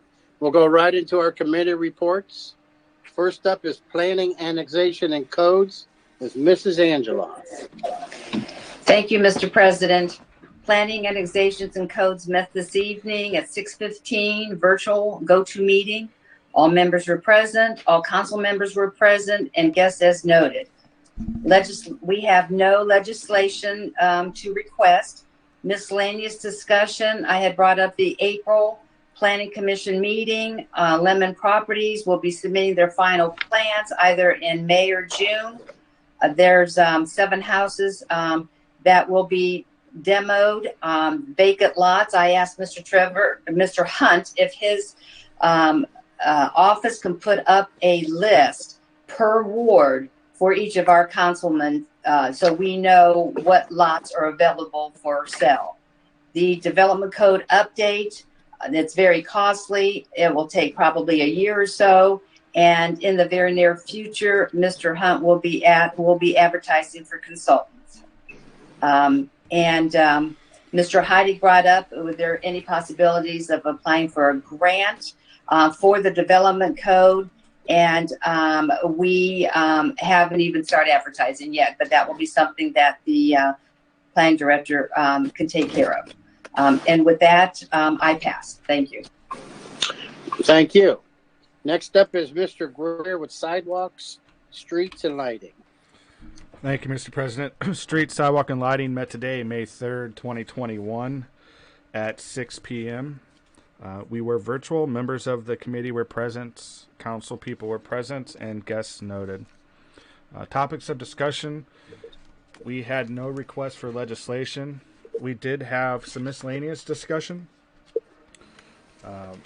Mr. Tracy updated us on the status of 5th Street. So 5th Street, the bottom layer is done, and they're now moving over to work on curbs and sidewalks. That's expected to take approximately 2 to 3 weeks, with approximately about a month left of that project. Once they're done with the curbs and sidewalks, the final layer of the road will be put down.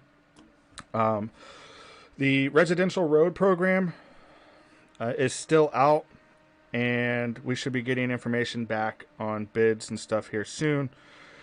It looks like possibly June we'd start some of those projects, just based on some of the plants and material that we need to do the job.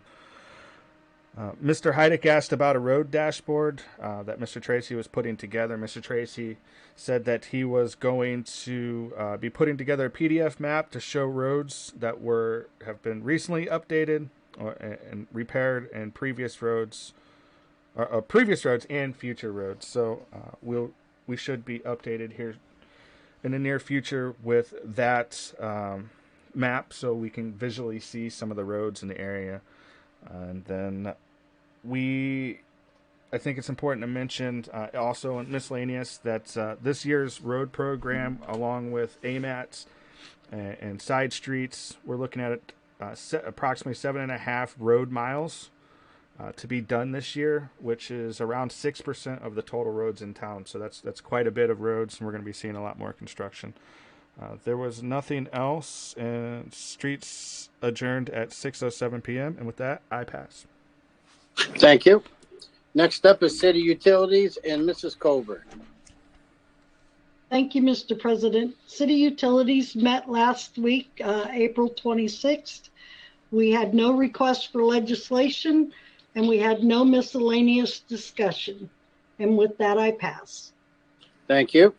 Next up is Mrs. DeBevick with Public Welfare and Safety. Thank you, Mr. President.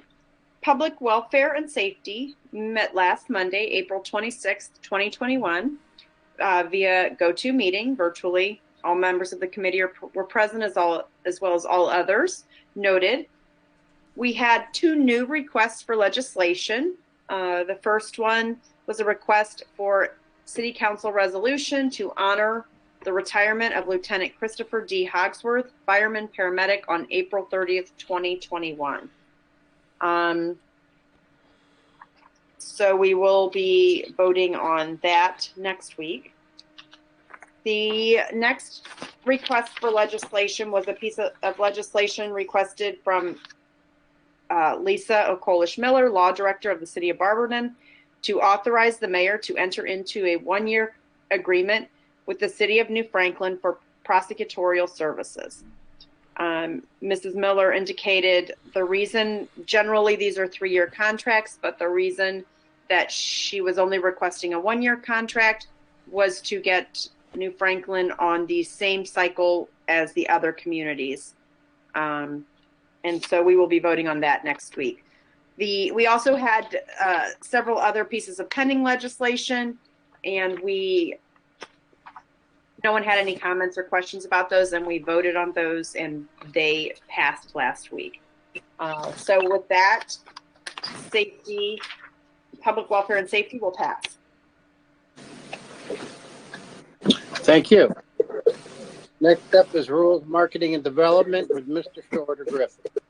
Thank you, Mr. President. Rules, Marketing, and Development met on April 26th. We all met virtually, all members present and all others noted. We had no requests for legislation. We talked about a public hearing that we had on going to be had on 5/3 and on the breakdown of the CDBG funds. We had a discussion on that, and a motion was made to adjourn. We adjourned at 6:41, and with that, I pass. Thank you. And next up is Environmental Health and Social Services with Mr. Jaber. Thank you, Mr. President. Environmental Health and Social Services met May 3rd, 2021 at 6:08 virtual. All members are present, noted, and all counselor also noted. We have one new request for legislation, and that was to honor John Yarso and Summer. And we voted on that, and that passed. We'll be voting on that next week, I believe. And then we had miscellaneous discussions. We'll have a pop-up clinic at Block 7 from noon to 6 p.m. And that we adjourned at 6:14. That I passed, sir. Thank you. Mr. Heidig with City Properties, Parks, and Recreation. Thank you, Mr. President. City Properties, Parks, and Recreation met Monday, April 26, 2021, 6 p.m. All members present, all other council members present, plus guests noted. We had no new requests for legislation. And under miscellaneous discussion, we once again discussed the skate park. It is now in phase 2 environmental report study. The mayor gave us an update with the schematics and the pictures from the previous drawings, which could still be in use, but we'll see moving forward. And Councilor Angeloff mentioned that the foundation should be holding any donations and any money, which is the proper thing to do. With that, we adjourned at 6:07, and with that, I pass. Thank you. Next up is Mrs. Fry with Finance and Personnel. Thank you, Mr. President. The Finance and Personnel Committee met this evening, May 3rd at 6:20. It was held virtually. All members of the committee were present, as well as all council members and guests as noted on my agenda sheet. We had one piece of legislation to call for this evening. It was a letter requesting legislation in support of the protection of the right to organize, called the PRO Act. This request was actually from Mr. Heidig. I do not want the credit for this request. Mr. Heidig forwarded a copy of the template used by other communities to Mrs. Miller for her to go over and take and to make any necessary changes. Renee contacted me for a formal request, and I wrote the request. Therefore, the request is actually from Mr. Heidig, and I am presenting it. Mrs. Angeloff had one notation that she picked up from the PRO Act that we were giving, the template, and she had indicated that the House passed this on March 9th, but it has not passed in the Senate. And she brought up that the last whereas in this document should probably be changed to the word may rather than will, because of the fact that we do have collective bargaining units within the city. Mrs. Doherty spoke, and she said she has a problem with that same passage. Mr. Dave Prentice, who is the Secretary Treasurer of the Tri-County Union, spoke with us. He called in, and he told us that he is for this particular piece of legislation because we do need a level playing field for our union workers. He indicated that Summit County Council, Brunswick, Akron City Council have already passed this this ordinance or resolution, and the Falls will be passing this legislation soon. He encouraged us to get behind this particular piece of legislation. Mr. Greer brought up that he has looked at the actual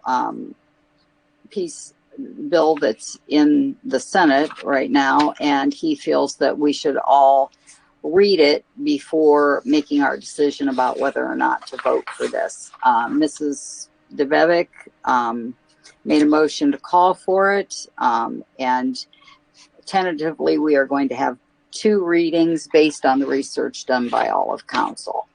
During miscellaneous discussion, I went over some of the points that were given during a webinar that I had attended regarding the American Rescue Plan. And I brought everyone up to date about what is going on with that. We are supposed to get guidelines by May the 10th, and our next meeting of the committee for the American Rescue Plan is scheduled for May the 12th, which is a Wednesday, which is the day that we have set aside to meet for this committee. However, we have only had the one initial meeting. Mr. Flaker said that he attended a webinar put on by the Ohio Budget and Management, and the U.S. Treasury may issue the guidelines this week, and we should have them by May 10th, which is what everyone has been hearing. There was no other discussion, and we adjourned at 6:48, and with that, I will pass. Thank you very much. That concludes our committee reports. Mr. Mayor's President. report. Mr. President. Yep. If I may, before the mayor's report, I don't believe Chairman Griffin read the special meeting tonight where we pulled the budget out of committee. Does he have to do that tonight in order to add it to the agenda next week? Well, he can do it right now if you. I just want to make sure it was the proper. Yeah, he does need to do that. Okay. Okay, thank you, Mr. President. Thank you, Mr. Heidi. Rules Market Development met today, May 3rd. We met virtual. All members present and all others as noted. We did have one request for legislation, a letter from Mr. Hunt requesting an ordinance approving the fiscal year 2021 CDBG annual action plan budget and declaring it an emergency. We had various discussions on that and comments. We did make a motion to take this piece of legislation out of committee. So we made a motion, it was passed, and we adjourned at 6:41. With that, I pass. We adjourned at 7:33. Thank you. Thank you. Mayor's report. Thank you, Mr. President. First, I want to thank the Ohio Erie Canalway Coalition, Metro Parks, and the Barberton Community Foundation, and everyone else for last week's kickoff with the bike share program. May is Bike Month, and despite the cold, we had a few riders that just went around the lake last week to kick it off. Our bike share program is one that we're very proud of. It's been a great addition to our downtown area, and helps us with our recognition of getting the bronze status in terms of being a bike-friendly community and our future planning for the area. So it was a great turnout. On the COVID front, still looking at some fluctuations in numbers, but the cases are going down. There's fear because the number of vaccines, number of people showing up for the vaccine doses is reduced as well, or going down. A few changes on the counties in the state from last week. No counties are at the highest level, which is purple. Franklin County, the Columbus area, was up at purple and has been downgraded to level 3 or red level, where there's 39 total counties, including Summit County, remains at red level. Level 2 or orange, there's 4 counties at that level. So a few changes there from previous weeks. In Summit County, the vaccines, there's been about 35% of Summit County's population who has received all the doses of vaccine that they need. Another roughly just over 237,000 residents in Summit County have received at least one of the doses. So this is comparable to the state of Ohio numbers as well. So we will have a vaccination pop-up clinic here in Barberton on Friday. I'm still getting information, and I'll pass that along to council once I receive it. We're trying to get items to pass out to residents. But I'm just glad that at least we have the vaccine here in Barberton. We can get some of our residents who may otherwise not be able or willing to drive up to the fairgrounds or to another site. So on the American Rescue Plan Act information, we're all anticipating the guidelines coming out and being able to put together a plan and move forward. This is going to move very quickly. I would like to talk to the law director, Councilwoman Fry, and others, possibly Councilman Heidick. You brought this up the other week of having, instead of X number of pieces of legislation associated with American Rescue Plan, maybe bundling some of it. That's not the word that was used, but the concept, and see if we can nail down that a little more, because I believe this is going to move very quickly, and every city that's getting money is going to be scrambling for consultants and contractors, assuming that construction is a part of this, which adds another level of complexity. Someone said, well, told me to use the 16 million to pave streets. Well, there's an infrastructure bill being discussed right now. It has not been introduced. Hate to spend $16 million, pave streets if that's allowable, and then turn away infrastructure money because we don't have the need. So it's this balancing act of the American Rescue Plan, the infrastructure money, which has not been even discussed at the House or the Senate, and then other programs that are being discussed or for the near future. So it's going to be a juggling act. I think that there's a lot of need in the community. We'll see how this trickles down to what it can be used for. But Councilwoman DeBevick, if you have more information from your contact with Senator Portman's office, please forward that along. And like the finance director, Jeremy, had stated, there's different webinars and different points of reference that we've been logging on to. Basically all the same information, but we don't want to miss anything. So whether it's NACO, it's Ohio Municipal League, it's HUD, it's representatives at the county, state, or federal level, law firms, lobbyists, mayors associations, all of these, we're sitting through the webinars and meetings to try to ascertain the usage of these funds and what other communities are looking at. So a lot's going to go into this. So if there's questions on existing projects or programs separate from this, they may have to kind of be pushed to the back burner for just a little bit as we all hands on deck type of scenario, so we can make use of this money the best way possible and have all of our ducks in a row. So we're ready to go. We've got kind of like the framework all put together. I'm just waiting for those guidelines, and we'll move forward. So that's all I have, Mr. President. Thank you. Anything from council members or department heads?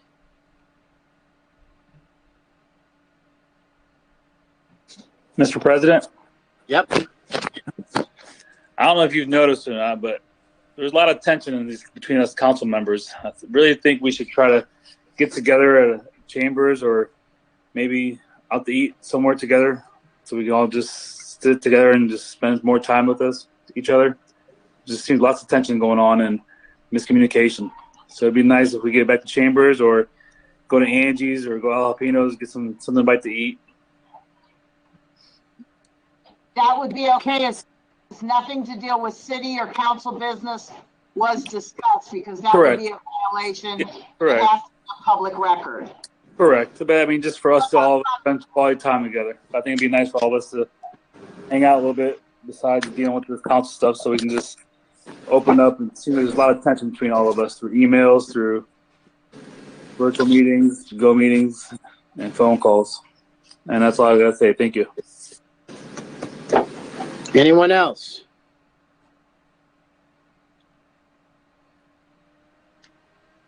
Hearing nothing, this meeting is adjourned at 8:02. Good night, everyone. All right. Good night. Good night. Good night. Good night. Hey, I emailed that bill out to everybody. Yeah, Justin. where did that come from? Do you know? Google HR 822, 842. Yeah, so that Okay. explains. It doesn't look like it little came bit from a about what government source. It looks like it came from a pro, but It was a Gov source. Okay. I don't remember the website, but I just did it. It was so that people had in front of them a little something to explain it. I mean, they can do future. I mean, it's up to them. They should do the research, but that's that much anyway. Yeah. Nope. I appreciate it. I looked at the top of it, and that looks like it's come from a union itself rather than, but I don't know. I looked at it, and I read a couple things, but it was missing a lot from the original, even the summary text. Okay. But I'm going to read it. So. Cool beans. Awesome. Thank you. See ya. Yep.